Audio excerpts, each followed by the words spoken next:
President Uhuru Kenyatta yesterday made an impromptu visit to one of the Juakali workshops in Umoja.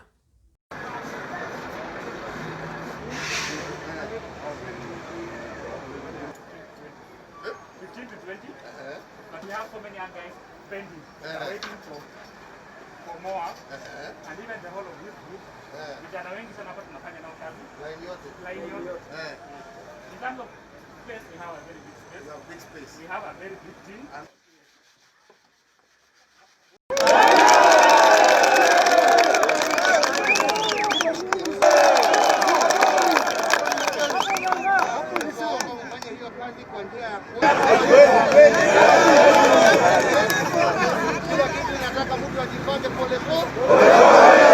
Sio ati umepatiwa na imeisha siku hiyo hiyo. Tunataka kila area ya jua kali ambayo kuna jua kali section kutoka Mombasa mpaka Kisumu, kutoka upande ya Namanga kwenda mpaka Moyale, vijana wafanye kazi. Ndio hiyo. Tunakubaliana wenzangu.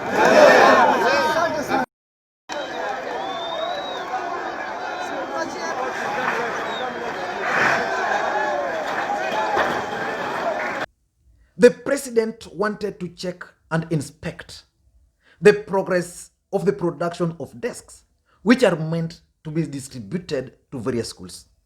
The Ministry of Education allocated 1.9 billion Kenya shillings, which is supposed to be used to purchase desks produced locally and assembled by local Juakali artisans. And this production is meant for the locals. So if you come from an area, let's say you come from Kisumu here, then the government identifies local carpenters and then they are assigned to produce these desks, and then these desks are then distributed to schools from within. So the president physically went to check on the progress. But I've followed very keenly that particular event, and I'm reading a lot of politics. And just like I keep on saying on this platform, that in politics, nothing happens out of mere coincidence.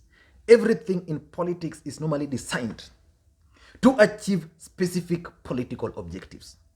The president's visit to Umoja was intended to achieve political objectives. So today I want to dissect that particular visit and what it was intended to achieve. But before we do that, if you're watching this video for the first time, I want you to just take a second or two and click the subscribe button so that next time we produce a video like this, YouTube will automatically notify you. Because what we do on this channel, we analyze politics in a way you can't get in the mainstream media. Now back to the main issue. The president was in Umoja, and I'm reading a lot of politics there. The president wanted to achieve several political objectives by that particular trip. The president was accompanied by the Cabinet Secretary for Interior, Fred Okengo Matiang'i. The president was also accompanied by Karanja Kibicho, the Principal Secretary in the Office of the President. And also accompanying the president was the Minister for Education, Professor George Magoha. So that trip, in my view, was intended to send message to Kenyans. And in my view, these are some of the objectives which that trip was intended to achieve. Number one was to counter the hustler narrative being advanced by the deputy president, William Samoei Ruto. Let me take you through a post done by a post on Twitter done by Mutahi Ngunyi. Mutahi Ngunyi is one of the advisors to the people around President Uhuru Kenyatta, if not Uhuru Kenyatta directly. Once the president went there, this is what Mutahi Ngunyi posted. As William Ruto is giving out fish to the youths at Karen on Thursdays, Uhuru is teaching the youths how to fish and to build fish ponds. So basically, Mutahi Ngunyi is suggesting that what William Ruto has been doing is handouts, but the president is empowering these people. Before we go further, let's begin with the choice of the venue, of Umoja. Umoja is represented in parliament. In Umoja is actually in Embakasi West. Embakasi West member of parliament is George Theuri. George Theuri was missing in action during this visit. That's the first thing we need to note. And why is the choice of Embakasi West important? Umoja. The member of parliament, Honorable Theuri, is always a constant figure whenever the deputy president is hosting youths in Karen. So it was meant to send that particular message. So that's why Umoja was chosen. And what about the day? The day was Thursday. Thursdays is normally the day the deputy president always invites youths to his current residence. So the choice of the venue as Umoja and the choice of the day Thursday was meant to send that message. Let me read for you a post which was made by a guy who is my friend called Polycarp Hinga. Polycarp Hinga, let me just get it. Polycarp Hinga is one of the people working at Jubilee headquarters. Basically, he's the one who replaced Dennis Itumbi. He's also a photographer for President Uhuru Kenyatta. Polycarp Hinga posted something which I think is very important. He's saying, a few months back, a city MP took a number of youths to the Center of Generosity in Karen. The city MP is referring to here is Theuri. They ate, they enjoyed, and they were paraded in front of cameras receiving roto tanks, car washing machines. Then it got dark and it was time to leave. So he's saying these guys went there, walikula, then hiyo photos zikachukuliwa, then dark, it became dark. If you have never seen one, those tanks are huge, but no means of transport was provided to haul the staff home. So basically he's saying those guys walipewa tangi, and those tanks were actually big. So they stayed there up to evening because they were invited there. Then kuna tanks, you've taken, you mmekula, mmepiga picture. So he's saying there was no means to transport them. He's continuing, as they tried to figure how they would move the staffs, it kept getting late and they were rushed out of the residence by security. So it was getting late. These guys were there, tanks were there, mmekula, mmechukuliwa picha, tanks ndio hizo. So security wamesema sasa ni mbaya, sasa mtoke. So he's saying they boarded the matatus that took them there and they left. So if you came from Umoja, of course there were matatus which took them there. So watu wakaingia kwa matatu. So wakaingia kwa matatu and then they left. That was the last they saw of those tanks and machines. Such an amazing kind of giver. So basically what Hinga is saying here is that the events which normally happens at the deputy president's office is not meant to benefit the youth. It's trying to suggest that those events are just for cameras. Probably some of those youth never end up getting those tanks. So, and it has happened here before. In Kisumu here, there's a time they paraded some tractors here. Nobody saw those tractors again. So politicians can do anything. I'm not saying that's what the deputy president did, but according to Hinga, that's what happened. And it's challenging anybody who saw those tanks once they left Karen to carry his hand. So basically Hinga and Mutai Ngunyi are talking like that because of the event of yesterday. The deputy president has been giving these youths, these tanks, the racks, the mkokotenis, and people have been wondering whether that's the best strategy.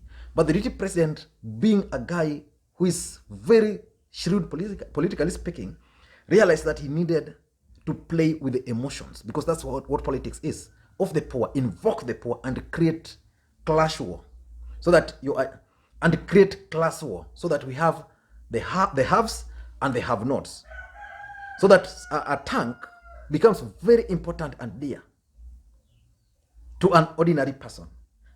and then portray the rest as people who don't understand. And that's why you saw him talking like as if Raila Odinga has never suffered in this country, Amezoea, supermarket, and the rest and the rest. This is a man who suffered 9 good years in cells. Now, that's one thing the event wanted to achieve. So basically, it's telling the deputy president that for me, President Uhuru Kenyatta, I think if we do these things like this, we can empower the youths than the kind of handouts you are giving them. And even the president himself stated that. So that's the first message. The second message I'm getting from this is that the president is telling everybody who cares that it is time to work. So the president, before heading there, was in Nairobi railway station. He was there, supervised the way things are being modernized there. Then from there, he left to Umoja. And once he was in Umoja, was done, he left again. The president is telling these guys, Nisaya kazi. And that's why in that particular trip, the president did not even have a public address system. So it was a message. In the deputy president's case, there's always a public address system ready because it's full. You know, even the president has everything. So the president convoy is supposed to have everything, including communications equipment, so that when the president stands there, he can just get a microphone out of his car, and those other several cars will start amplifying whatever he's saying. That did not happen yesterday. The president actually spoke with the people without a mic. So he wanted to send a message that I was not here for politics. I just came for this, and because you are here, now let me address you. Number 3. I think the president is also still telling people that he still has confidence in Fred Matiang'i and Karanja Kibichwa.